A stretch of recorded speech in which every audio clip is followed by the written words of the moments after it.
नमस्कार, मैं हूं ब्रजेश चौक से और आप देख रहे हैं अनादि टीवी। शुरुआत करेंगे आज की सबसे बड़ी खबर से।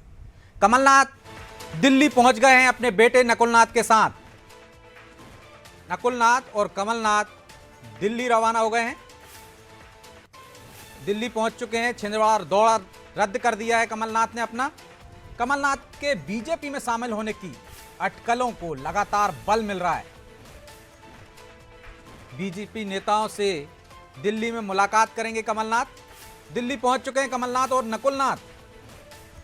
दिल्ली में बढ़ाई गई कमलनाथ की सुरक्षा। आज की सबसे बड़ी खबर, कमलनाथ की सुरक्षा बढ़ा दी गई है दिल्ली में। नकुलनाथ भी थाम सकते हैं बीजेपी का दामन। ये तस्वीरें आप देख रहे हैं। कमलनाथ दिल्ली पहुंच चुके हैं। उनकी सुरक्षा बढ़ा दी गई है। नकुलनाथ भी उनके साथ हैं। दोनों बीजेपी का दामन थाम सकते हैं।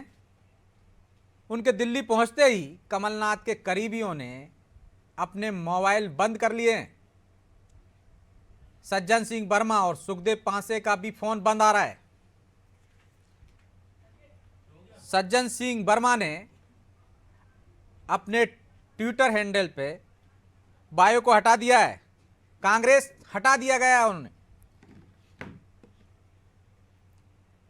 नकुलनाथ पहले ही अपने ट्विटर हैंडल में बदलाव कर चुके हैं, कांग्रेस को हटा चुके हैं।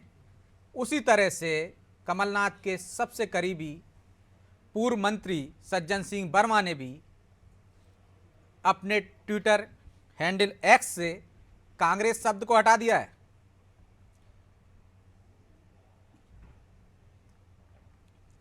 कमलनाथ के साथ कुछ एमएलए भी बीजेपी में शामिल हो सकते हैं। उनके करीबियों ने अपने फोन बंद कर लिए हैं।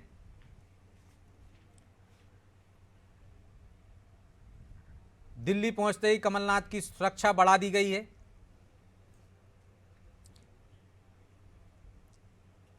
कांग्रेस से भी सधी हुई प्रतिक्रिया आ रही है। दिग्विजय सिंह अब भी कह रहे हैं कि उन्हें भरोसा है कि कमलनाथ ऐसा कोई कदम नहीं उठाएंगे, जबकि कमलनाथ खुद संकेत दे चुके हैं। उनके करीबी सज्जन सिंह वर्मा भी मीडिया के सामने स्वीकार कर चुके हैं कि कमलनाथ बीजेपी में जा रहे हैं। उनके साथ कई बड़े नेता भी बीजेपी में शामिल होंगे।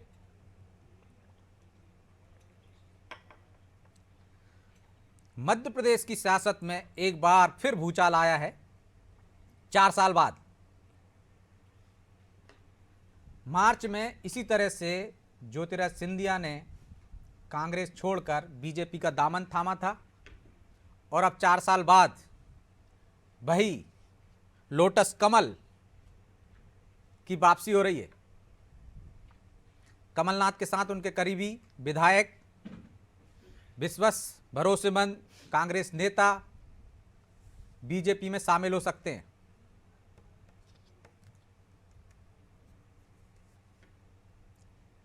दिल्ली पहुंच गए कमलनाथ। बीजेपी के बड़े नेताओं से चर्चा करेंगे।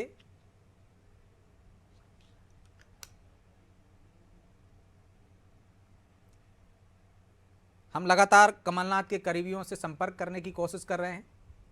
जैसे ही वो दिल्ली पहुंचे, तमाम बड़े नेताओं ने, चाहे सज्जन सिंह वर्मा हों, सुखदेव पांसे हों और उनके निकटतम विधायक हों, उन्होंने अपने मोबाइल ऑफ कर लिए।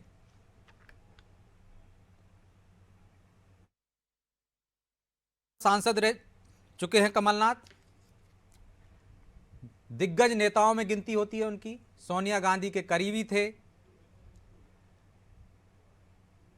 संजय गांधी के साथ स्कूली शिक्षा की है उन्होंने। 2018 से 2020 तक मध्य प्रदेश के सीएम रहे हैं।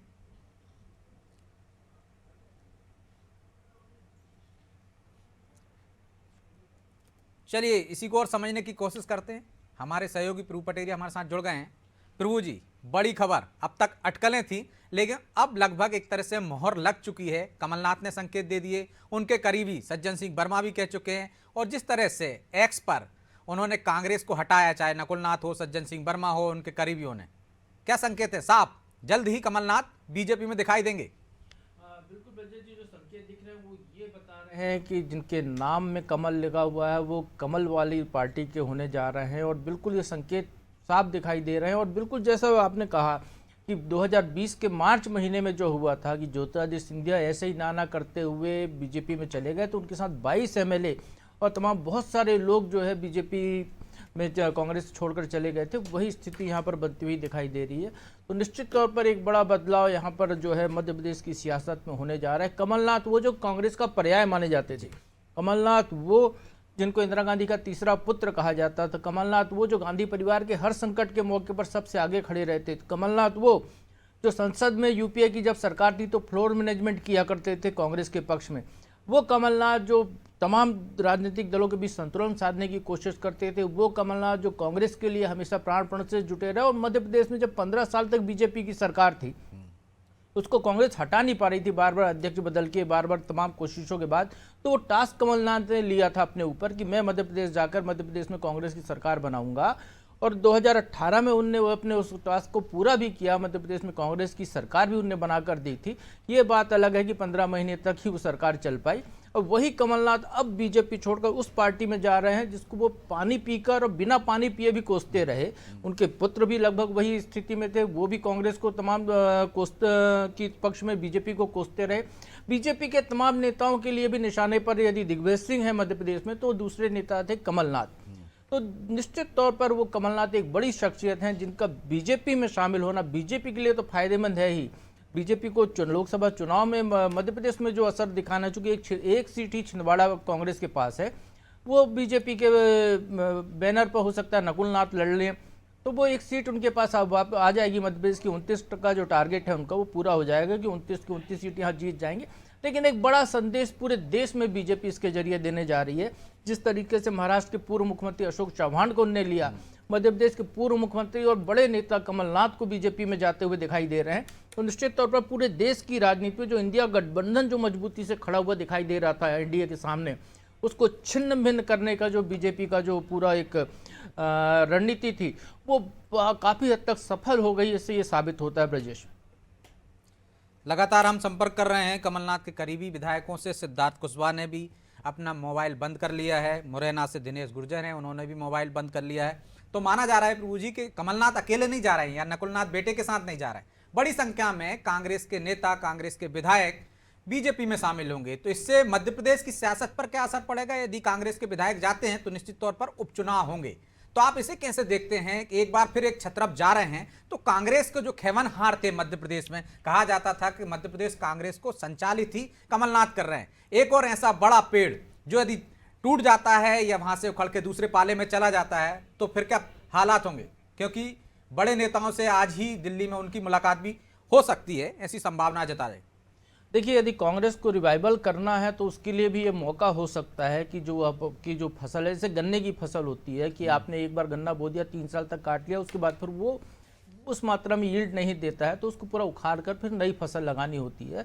तो कांग्रेस के पक्ष में यदि हम देखें तो निश्चित तौर पर एक नई फसल उगाने का यहाँ पर मौका है। एक नई टीम के साथ जो नया नेतृत्व जीतू पटवारी, वो संघर्ष कर सकते हैं, नई टीम को मजबूत कर सकते हैं, पूरे प्रदेश में कांग्रेस का आधार बढ़ाने को इनको मौका मिल सकता है। क्योंकि अभी तक जो कमलनाथ के करीबी नेता थे वो विभिन्न बड़े पदों पर बैठे हुए थे, उन्हीं की प्रदेश में हुकूमत एक तरीके से कांग्रेस में चल रही थी, वो उस पर लगाम लगेगी क्योंकि वो सब कमलनाथ के साथ बीजेपी में जा चुके होंगे या जा रहे होंगे। लेकिन यहाँ पर कमलनाथ के जाने से बीजेपी को जो फायदा होने वाला है तो बहुत बड़ा फायदा होने वाला है। सियासी फायदा मध्य प्रदेश में भी होने वाला है कि महाकौशल के बड़े छत्रप थे। जब ग्वालियर चंबल अंचल के छत्रप ज्योतिरादित्य सिंधिया गए तो आप देखिए वहां पर कांग्रेस लगभग साफाया सा हो गया था, कांग्रेस को नए सिरे से खड़े होने में काफी समय लगा। वही स्थिति यहाँ पर भी होने वाली है। कमलनाथ चूंकि मध्य प्रदेश के मुख्यमंत्री रहे हैं, महाकौशल के बाहर भी उनका खासा प्रभाव है, तो पूरे प्रदेश में एक कांग्रेस के अंदर एक जो है खालीपन एक यहाँ पर उभर के आ सकता है। क्योंकि अगले लगभग 4.5 साल तो प्रदेश में बीजेपी की सरकार रहने वाली है और जिस तरीके से 2024 के लोकसभा के नतीजों की उम्मीद की जा रही है तो वहां पर एक बड़ी खबर आ रही है। प्रदेश कांग्रेस अध्यक्ष जीतू पटवारी पीसीसी पहुंच गए हैं, अपने करीबियों से मंथन कर रहे हैं। हो सकता है कुछ देर बाद वो मीडिया से भी चर्चा करें, मतलब कांग्रेस में हलचल शुरू हो गई है। कुछ देर पहले जिस तरह से हम देख रहे थे कि दिग्विजय सिंह की प्रतिक्रिया आई थी कि उन्हें उम्मीद नहीं है कि कमलनाथ ऐसा कर सकते, लेकिन कहीं मनाने की ऐसी संभावना नहीं दिख रही, ऐसी कोई खबरें नहीं आ रही हैं कि कमलनाथ से कांग्रेस के बड़े नेताओं ने संपर्क किया हो। सिर्फ मंथन चल रहा है। जैसे पीसीसी चीफ पहुंचे हैं तो एक तरह से एक पक्ष जो है कांग्रेस में वो शायद ये चाहता है कि कमलनाथ चले ही जाएं। ना ब्रजेश जी, ऐसी बात नहीं है। कमलनाथ को मनाने के प्रयास निश्चित तौर पर किए गए होंगे, दिल्ली के स्तर पर भी प्रयास होंगे, यहाँ पर भी होंगे। जो दिग्विजय सिंह का जो बयान है कि कमलनाथ तो आधार स्तंभ है प्रदेश कांग्रेस के, वो गांधी परिवार से करीबी से जुड़े हुए हैं, तो वो जाएंगे, ऐसी संभावना उनको कम लग रही है। तो निश्चित तौर पर ये बयान कह रहा है कि उनको मनाने के प्रयास चल रहे हैं। लेकिन ये बातें भी तमाम जो जैसे जीतू पटवारी पहुंचे वहाँ पर कांग्रेस कार्यालय बैठक कर रहे हैं, जिस तरीके से कमलनाथ के सहयोगी ने अपने ट्विटर बायो बदल दिए हैं, जिस तरीके से उनके बेटे ने अपना ट्विटर बायो बदल दिया, और जिस तरीके से कमलनाथ ने खुद आज छिंदवाड़ा में जो 2 सभाएं की हैं उनने, छिंदवाड़ा के 2 अलग अलग विधानसभा क्षेत्रों में, उसमें जो उनने बात कही है, उनने कहा है कि उनके पास सबसे बड़ी चुनौती जो है नौजवानों के भविष्य की है। नौजवानों के भविष्य की चुनौती में यदि हम उनके बेटे नकुलनाथ को भी नौजवान मान लेते हैं जो कि सांसद हैं, तो उसके भविष्य की चुनौती एक वो भी उसमें शामिल होती है।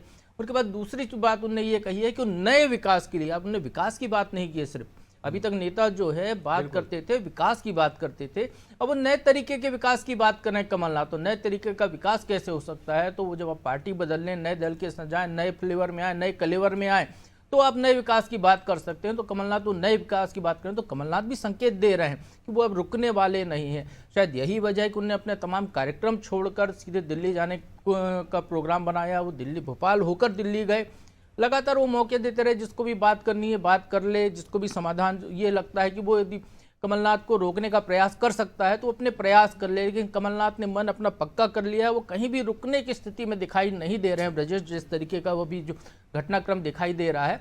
और स्वाभाविक तौर पर ये बड़ा सेटबैक यदि किसी के लिए है मध्य प्रदेश कांग्रेस में, तो कांग्रेस पार्टी के लिए तो है ही, दिग्विजय सिंह के लिए सबसे बड़ा सेटबैक है, जिनकी बड़े भाई छोटे भाई ठीक है, इस पर भी चर्चा करेंगे हम प्रभु जी। लेकिन एक और बड़ी खबर आ रही, कांग्रेस में हलचल तेज हो गई है, भोपाल से लेकर दिल्ली तक, और भदोई से भी खबर आ रही है कि राहुल गांधी की भदोई यात्रा रद्द हो गई है।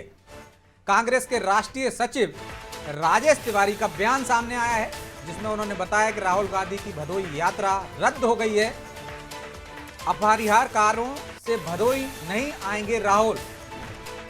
कारणों का खुलासा नहीं हुआ है। अचानक राहुल गांधी का वायनाड दौरा, कल प्रयागराज से फिर शुरू होगी यूपी में राहुल गांधी की यात्रा।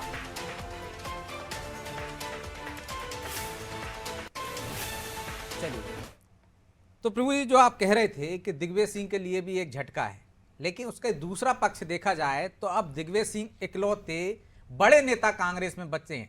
अब तक हम कहते थे कि कांग्रेस में छत्रपों का राज है, कमलनाथ हैं, सिंधिया हैं, सुरेश पचौरी हैं, सुभाष यादव हुआ करते थे, अब अरुण यादव जिस तरह से हाशिए पे है, मतलब अब एक कांग्रेस हो गई है।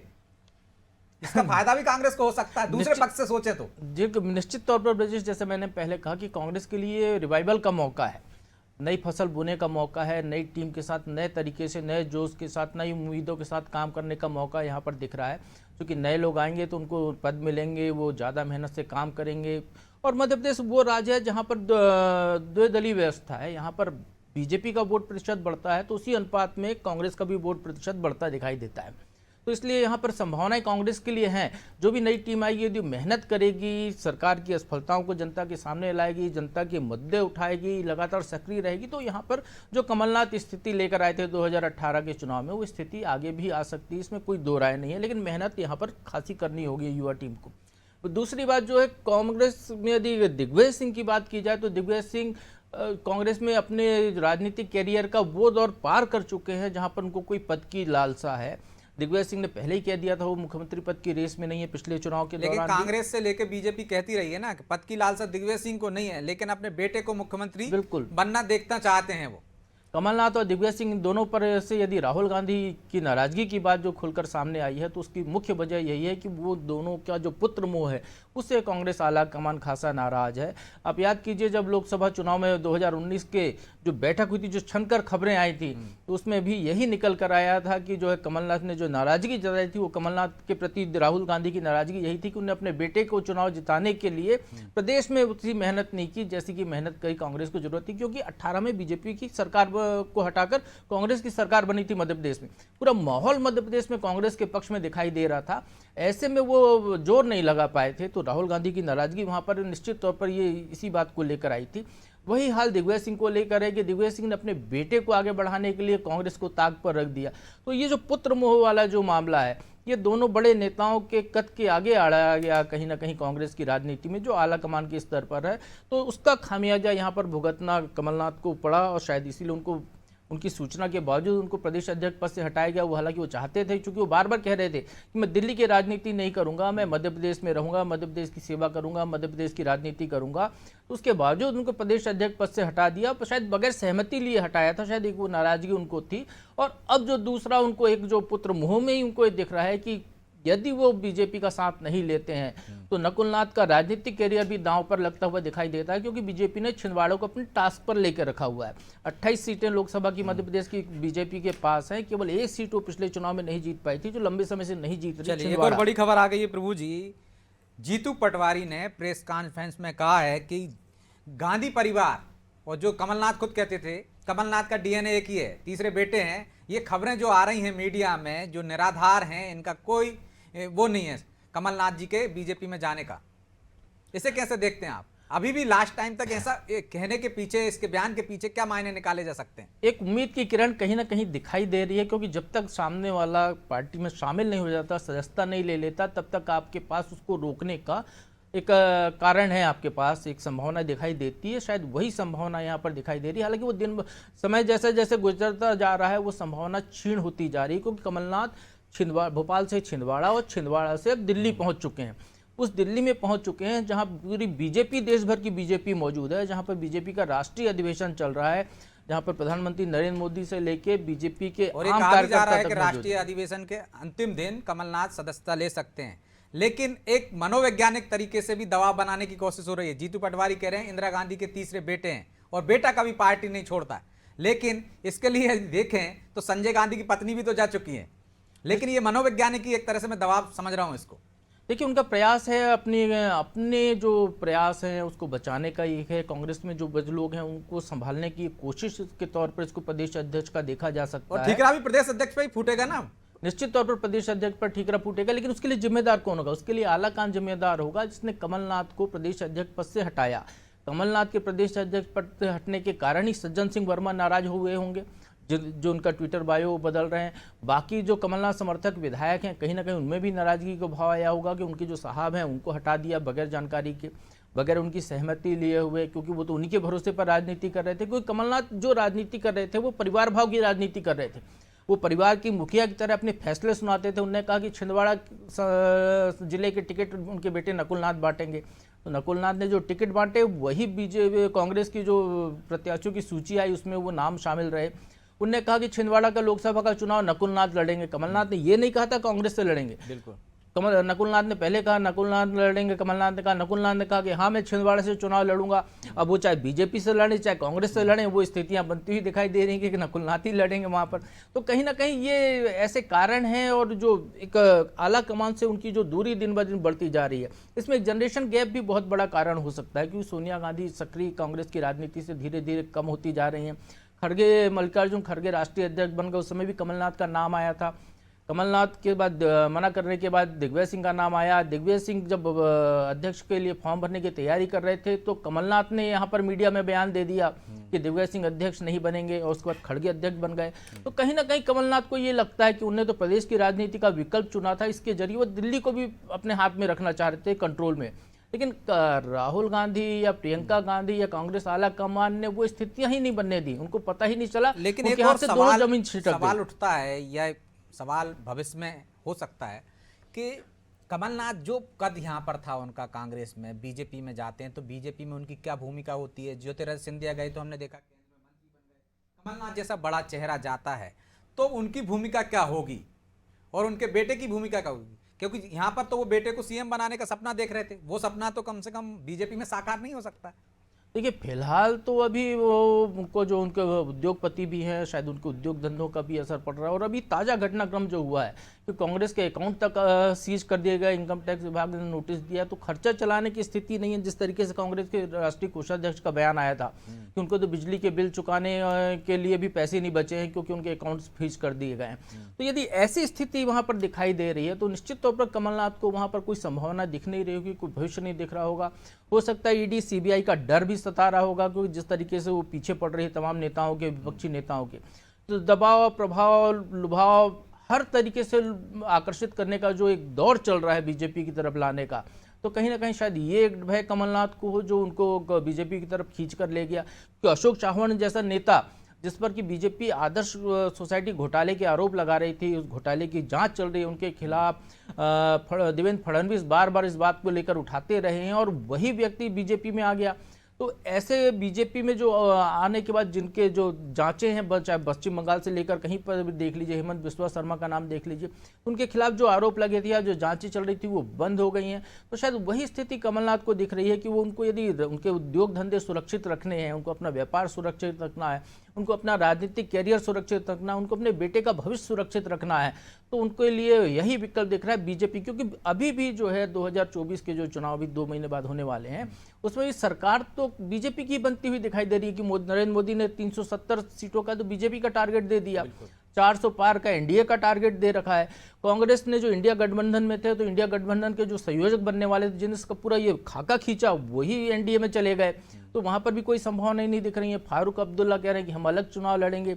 अखिलेश यादव कांग्रेस को मांगी गई सीटों से कम सीटें दे रहे हैं। ममता बनर्जी कांग्रेस के साथ चुनाव लड़ने को तैयार नहीं है। तो यहाँ कांग्रेस की संभावनाएं कहाँ दिख रही हैं। और आप एक चीज और देखिए इस पूरे घटनाक्रम, कांग्रेस की जो आला कमान है, जो सरपरस्त हैं सोनिया गांधी, वो चुनाव से पलायन कर गई हैं। लोकसभा आप देखिए, पहले राजनीति होती थी, राज्यसभा में उनको भेजा जाता था जो चुनाव हार जाते थे, बड़े नेता।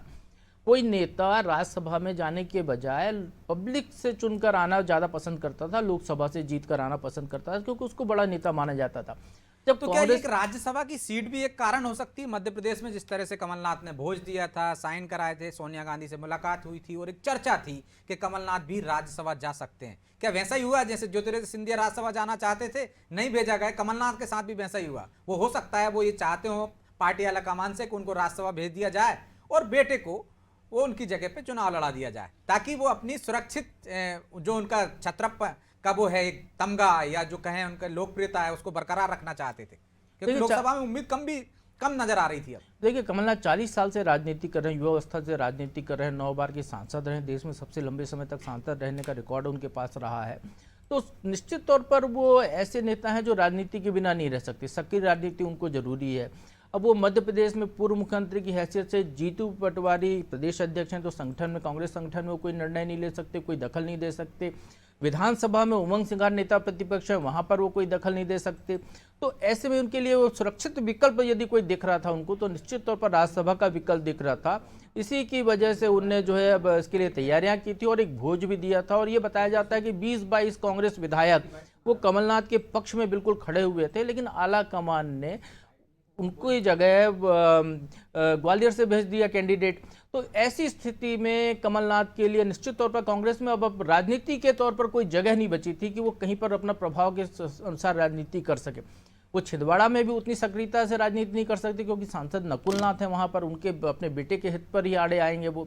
तो ऐसे में राज्यसभा एक सुरक्षित विकल्प उनको दिख रहा था, जो रिटायरमेंट की एज में वो राज्यसभा में जाकर दिग्विजय सिंह की बगल की कुर्सी पर बैठकर बड़े भाई छोटे भाई दोनों जो है कई मुद्दों पर बात कर सकते थे वहां पर। अब वो विकल्प भी उनसे छीन लिया गया है। तो निश्चित तौर पर एक कारण ये भी रहा होगा, जितनी तेजी से ये घटनाक्रम हुआ है, तो एक कारण इसमें राज्यसभा भी खासा महत्वपूर्ण माना जा सकता है। ब्रजेश, आपने कहा कि बीजेपी एक माहौल बनेगा, लगातार कांग्रेस के नेता बीजेपी में आ रहे हैं, उसका एक माइनस पॉइंट भी तो नजर आता है कि जिस तरह से कांग्रेस में हम झगड़े देखते थे, बड़े नेता यदि बीजेपी में इकट्ठे हो जाते हैं, जिस तरह से कहा जाता है कि महाराज की भाजपा अलग है, शिवराज की भाजपा अलग है, और भाजपा जो एक संगठन है उनकी भाजपा अलग है, आरएसएस। तो इस तरह से एक और गुट यदि बीजेपी में आता है तो इसके दुष्परिणाम भी आपको भविष्य में नजर आते हैं क्या? देखिए ब्रजेश, जब मार्च 2020 में जब महाराज भाजपा बनी, जो कांग्रेस से जो ज्योतिरादित्य सिंधिया के साथ लोग आए, तो खासे प्रभावी भूमिका में थे। उनने जो चाहा उनके वो लोगों को वो मंत्रिमंडल के विभाग मिले, उनने जितने चाहा उतने लोगों को मंत्री का पद मिला। आप याद कीजिए कमलनाथ सरकार जब थी तो सिंधिया समर्थक 6 मंत्री बनाए गए थे, और जब शिवराज सरकार के साथ हुआ है तो 12 लोगों को मंत्री बनाया गया, बाद में 10 बचे थे उनमें से, और उनको निगम मंडल दिया गया, निगम मंडल उनको दिया गया, तरह तरह से उपकृत किया गया उनको। और जब 2023 के चुनाव आए तब देखिए क्या है, सिंधिया समर्थक ओपीएस भदौरिया जैसे लोगों के टिकट काट दिए गए, कई नेता उनके चुनाव हार चुके हैं, जो जीते हैं उनको मंत्रिमंडल में शामिल कराने के लिए ज्योतिरादित्य सिंधिया को एड़ी चोटी का जोर लगाना पड़ा, उनकी मनपसंद के विभाग नहीं मिले। गोविंद राजपूत इसका उदाहरण है कि गोविंद राजपूत जब कांग्रेस सरकार में थे, जो मंत्रालय संभालते थे वही उनको शिवराज सरकार में देने पड़े थे ना चाहते हुए भी। लेकिन जब मोहन यादव सरकार में वो मंत्री बने हैं बड़ी मुश्किल से, तो उनको जो विभाग दिया गया उससे वो संतुष्ट होकर बैठना पड़ रहा है। तो महाराज भाजपा कम हो गई है, घट गई है। कुछ दिनों बाद महाराज भाजपा खत्म हो जाएगी। यदि महाराज भाजपा चलाएंगे ज्योतिरादित्य सिंधिया, तो ज्योतिरादित्य सिंधिया भी कहीं ना कहीं जो है बीजेपी की राजनीति में विलुप्त प्राय से हो जाएंगे। तो ऐसे में उनको अपना वजूद बनाकर रखना है, तो यहाँ घुल मिल कर रहना होगा। यही स्थिति जो भी बीजेपी में आ रहे हैं तमाम नेता, चाहे वो अकेले आए, चाहे दल बल के साथ आए, चाहे पूरी अपनी पार्टी का ही विलय करा के आए, उनको शुरू में तो बीजेपी जब तक साधेगी जब तक उनको जरूरत है, उसके बाद धीरे धीरे धीरे धीरे उनको कम करती चली जाएगी। और एक स्थिति ये आएगी कि उनको अपना वजूद कायम रखना है, अपनी राजनीति चलानी है, तो बीजेपी के भाई साहब बनकर ही उनको रहना पड़ेगा। साहब नहीं हो सकते वो, महाराज नहीं हो सकते वो बीजेपी में। वो बीजेपी में भाई साहब का सम्मान ओढ़ें, एक कोने में चुपचाप बैठे रहें, जो निर्देश होंगे वो निर्देशों का पालन करें, जो पार्टी जो टास्क देगी उस टास्क को निभाएं। वो पार्टी कहेगी 24 घंटे गांव में रहिए तो गांव में 24 घंटे बैठना पड़ेगा, पार्टी कहे रात्रि जागरण करिए तो करना पड़ेगा। आपने कभी भजन मंडली के साथ भजन ना किया हो, जहां मंजीरा ना बजाया हो, आपको पार्टी कहेगी तो वो भी बजाना पड़ेगा, पार्टी कहेगी तो अब झाड़ू उठाकर निकलना पड़ेगा। तो निश्चित तौर पर बीजेपी जो भी शामिल हो रहा है उसको अपने रंग ढंग में रंग लेती है, और यदि नहीं रंग पाता है तो उसको एक कोने में बैठा देती है। हमने और भी उदाहरण देखे, इसके पहले भी बीजेपी में कांग्रेस से कई नेता आए। नर्मदा प्रसाद शर्मा एक विदिशा के नेता आए थे, जब वो आए उनकी जरूरत थी तो पार्टी ने उनको हाथों हाथ लिया।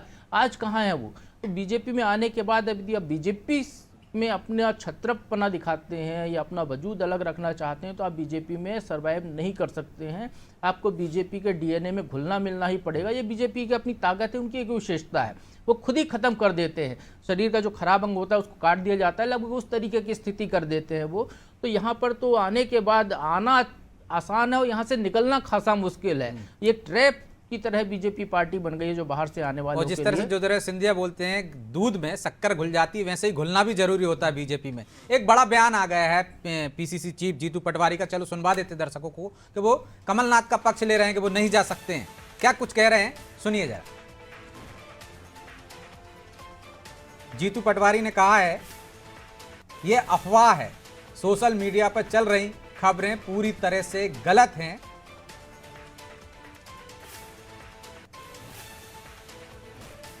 जब सिंधिया जी ने कांग्रेस पार्टी को ये सरकार गिराई थी, तब भी कांग्रेस का एक एक कार्यकर्ता कमलनाथ जी के विचार और उनके नेतृत्व के नीचे खड़ा था।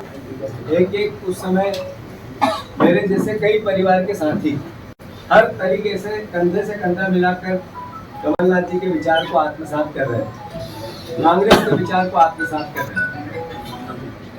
अंतोगत्वा में आप सबसे अनुरोध करना चाहता हूँ, जो खबरें हैं निराधार है।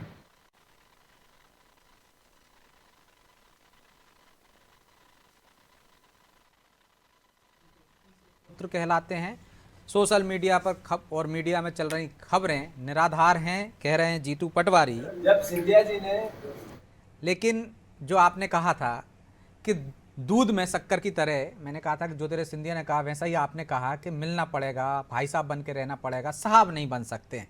लेकिन एक और बड़ा मुद्दा है कि परिवारवाद के खिलाफ बोलती रही है बीजेपी, लगातार मुद्दा बनाती रही है, लेकिन कमलनाथ आएंगे तो उनके बेटे को आपको टिकट देना ही पड़ेगा। तो आपके कार्यकर्ताओं को क्या मैसेज देना चाहते हैं आप कि मजबूरी में आप, यदि बड़ा नेता आता है तो परिवारवाद को बढ़ावा देंगे? क्योंकि जिस तरह से सिंधिया आए थे, उनके बेटे को लेकर चर्चाएं चली और उन्होंने कहा कि नहीं, वो अभी राजनीति में नहीं आना चाहते हैं या नहीं आना है उनको, जब आएंगे तब भविष्य में देखा जाएगा। तो उन्होंने भी एक तरह से बचने की कोशिश की थी। लेकिन कमलनाथ आते हैं तो ये तय है कि नकुलनाथ को आपको टिकट देना ही पड़ेगा। देखिए ब्रजेश जी, बीजेपी की परिवारवाद की परिभाषा जो है काफ़ी सुस्पष्ट परिभाषा है उनकी। आप जो है पैराशूट लैंडिंग कर लीजिए, लेकिन आप यदि राजनीति में हैं तो आप वो परिवारवाद की श्रेणी में नहीं आते हैं। राजनाथ सिंह के परिवार से भी लोगों को टिकट मिला है और भी कई नेता बहुत सारे हैं उदाहरण जिनके हैं, परिवार- अनुराग बहुत ठाकुर सारे से उदाहरण लेकर। हैं। तो उनका परिवारवाद की एक अपनी परिभाषा है जिसका वो पालन करते हैं, उस पैमाने पे ये फिट हो जाएंगे निश्चित तौर पर। और परिभाषाएं तो बदलती हैं राजनीति में। हमने देखा 2014 में बीजेपी ने जो है एक 75 पार के लोगों को टिकट न देने का और निर्णय अभी लिया। नई परिभाषा प्रधानमंत्री नरेंद्र मोदी ने दी है कि परिवारवाद से उनका आशय है कि एक ही परिवार पार्टी चला रहा है। एक ही उनका परिवार, मतलब है कि समाजवादी पार्टी, उनका मतलब है कि बसपा, उनका मतलब है कांग्रेस। ये परिवारवाद उनकी नजर में नहीं है। नई परिभाषा आ भी गई है एक तरह से। बिल्कुल नई तो परिभाषा उन्होंने गढ़ दी है। तो बीजेपी का सोच का तरीका बिल्कुल अलग है। वो 2014 में उन्होंने 75 पार के लोगों को टिकट न देने का निर्णय लिया, लेकिन 2018-19 आया तो 80 साल के लोगों को भी पार्टी ने टिकट दिया कि उनमें जीतने की संभावना दिख रही थी। तो इस तरीके से समय देश काल परिस्थिति के अनुसार परिभाषाएं बदलती रहती हैं, उनके नियम बदलते रहते हैं। तो यहाँ पर भी नियम बदल जाएंगे। व्यक्ति के हिसाब से नियम बनाने पड़ते हैं कई बार, और कई बार नियम के हिसाब से व्यक्ति को ढालना पड़ता है। तो दोनों चीज़ें हैं। तो चूंकि काफ़ी लचीला संविधान है बीजेपी का, लचीलापन भी है उनमें, तो वो सारी चीज़ों को आत्मसात कर लेंगे। और कमलनाथ के बेटे के लिए तो लोकसभा टिकट की जुगाड़ हो ही सकती है, जगह बनी जाएगी, जो ताज़ा स्थितियां दिख रही हैं इसमें।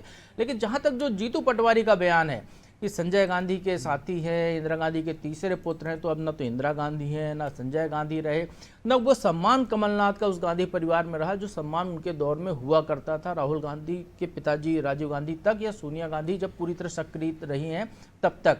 अब चूंकि राहुल गांधी यदि भरी मीटिंग में कमलनाथ को डांट देने की बातें सामने आती हैं, उनका अपमान करने की बातें सामने आती हैं, समय न देने का मुद्दा सामने चलिए एक और आता बड़ी है। खबर आ गई प्रभु जी। जिस तरह से जीतू पटवारी कह रहे हैं, कमलनाथ का भी बयान आ गया है दिल्ली में।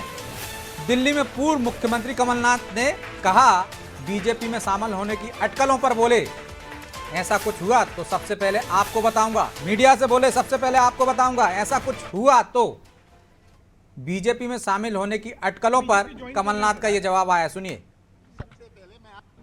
कर रहे हैं सर। अगर ऐसी कोई बात होगी सबसे पहले मैं आप लोगों को ही कहूंगा। आदि आप इनकार नहीं कर रहे सर, आप इनकार नहीं कर रहे। मैं तो कह रहा हूँ इनकार की बात नहीं है। जी जी ये आप लोग कह रहे हैं जी, आप लोग एक्साइट हो रहे हैं। मैंने कहा मैं तो एक्साइट नहीं हूँ इस तरफ या उस तरफ। पर बात ये है कि अगर ऐसी कोई बात होगी, अगर ऐसी कोई बात होगी, मैं आप सबको सबसे पहले खबर क्या करूंगा। 19 तारीख को आप बीजेपी में ज्वाइन कर रहे हैं सर?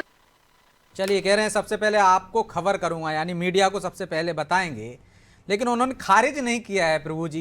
जिस तरह से कमलनाथ जी का बयान आपने भी सुना है कि सबसे पहले बताऊंगा, जाने की अटकलों पर उन्होंने विराम पूर्णता नहीं लगाया कि मैं नहीं जा रहा हूं या नहीं। वो कह रहे हैं कि मैं जब भी जाऊंगा या जो भी होगा आगे मैं आपको बताऊंगा। जीतू पटवारी भी कह रहे हैं। क्या आपको लगता है कांग्रेस ने उन्हें मनाने में थोड़ी देर कर दी है, या पहले मनाने की कोशिशें की गई होंगी, शायद वो नहीं माने, और अब एक अंतिम क्षण में जीतू पटवारी के माध्यम से इस तरह की कोशिशें की जा रही होंगी? ब्रजेश, जो घटनाक्रम दिख रहा है, जिस तरीके से कमलनाथ के समर्थक वो जो अपना ट्विटर बायो वगैरह बदल रहे हैं, जिस तरीके से उनके बयान आ रहे हैं, जिस तरीके से उनके मोबाइल फ़ोन बंद आ रहे हैं, तो निश्चित तौर पर इससे ये संकेत मिल रहे हैं कि अब रुकने की स्थिति दिखाई नहीं दे रही है। कमलनाथ भी आप देखिए, लगातार बयान कमलनाथ के देखिए, कमलनाथ लगभग बीच की ही बात कर रहे हैं, ना तो इकरार कर रहे हैं ना इनकार कर रहे हैं। क्योंकि इकरार वो भी करेंगे तो फिर बाकी जो उनके समर्थक हैं उनको मनाने के या रोकने के, उनको जो एक हाउस अरेस्ट वाली जो स्थिति होती है या होटलों में जो रखने वाली स्थिति होती है वो निर्मित हो जाएगी। तो वैसी कोई स्थिति पैदा नहीं करना चाहते हैं। वो शायद पूरी सेफ साइड चाहते हैं। वो दिल्ली पहुंच गए हैं, उनके समर्थक पीछे पीछे दिल्ली पहुंचने लगेंगे, जिनको उनके साथ ज्वाइनिंग करनी होगी। और उसके बाद हो सकता है कि जो परसों के दिन बताया जा रहा है कि 19 तारीख को, आज और कल तो बीजेपी की राष्ट्रीय परिषद की बैठक है। एक खबर ये भी आ रही है प्रभु जी कि हो सकता है कि जो अधिवेशन चल रहा है बीजेपी का, उसी में अंतिम दिन मतलब कल भी कमलनाथ सदस्यता ले सकते हैं। हाँ, बिल्कुल ऐसा भी हो सकता है ब्रजेश। कमलनाथ बड़े कद के नेता है, लेकिन ऐसा आज तक हुआ नहीं है कि बीजेपी के राष्ट्रीय परिषद के मंच पर कोई गैर बीजेपी का सदस्य या उस परिषद में जो वांछित नहीं है वो पहुंचा हो। ऐसा आज तक हुआ नहीं है। लेकिन यदि मैंने कहा जैसे कि परंपराएं हर बार नहीं बनती हैं, नई परंपरा बनाई जा सकती, क्योंकि उनको कोई बड़ा संदेश देना होगा देश में, तो शायद वो संदेश देने के लिए उस मंच का भी उपयोग बीजेपी कर सकती है। तो निश्चित तौर पर कुछ भी हो सकता है। लेकिन जो कमलनाथ को यदि नहीं जाना था बीजेपी में, तो उनको अपने जो तय कार्यक्रम है, शेड्यूल्ड प्रोग्राम है, वो छोड़कर वो उनको छिंदवाड़ा से दिल्ली नहीं जाना चाहिए था। बिल्कुल। लेकिन कमलनाथ गए। उन्हें जो आज जाने के पहले जो बयान दिया कि नए विकास के लिए, तो नया विकास क्या होता है, ये भी एक बात है। युवाओं के, नौजवानों के भविष्य के लिए, तो नौजवानों को भविष्य की क्या बात अचानक पैदा हो गई है। तो इस तरीके जो तमाम मामले हैं वो कहीं ना कहीं इशारा कर रहे हैं, उनके समर्थकों की जो गतिविधियां वो इशारा कर रहे हैं कि अब रुकने की स्थिति कमलनाथ के लिए नहीं है, क्योंकि वो उस जगह पर पहुंच चुके हैं जहां से रास्ता बहुत आसान है पहुंचने का। अब उनको रोका नहीं जा सकता है। यदि वो भोपाल में होते या छिंदवाड़ा होते तो हो सकता है उनको रोकने के प्रयास हो जाते।